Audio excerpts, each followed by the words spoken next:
For shoulder extension PAILs and rails, essentially anything that you can find that helps you produce shoulder extension. You can do it on the floor, you can do it sitting on a bench with your bench press bar, you can do it up against the dumbbell rack, and today I'm going to use some rings. So I'm going to get into we'll check my active.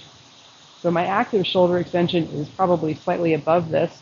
So I'm going to pop down so that I can't quite lift off. Try to pull the shoulders back, lift the chest up, and sink down until you feel a good stretch. You can have the palms down, or you can have the palms facing each other. Either way is good. Just make sure that your arms are straight behind you and not out to the side at all, because that doesn't count.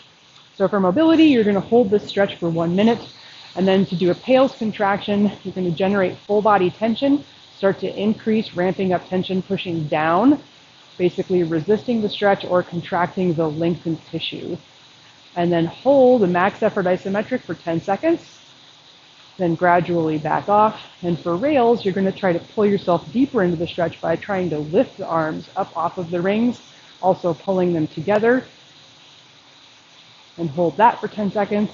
Relax, try to get into a deeper stretch position. Hold that new stretch for another minute.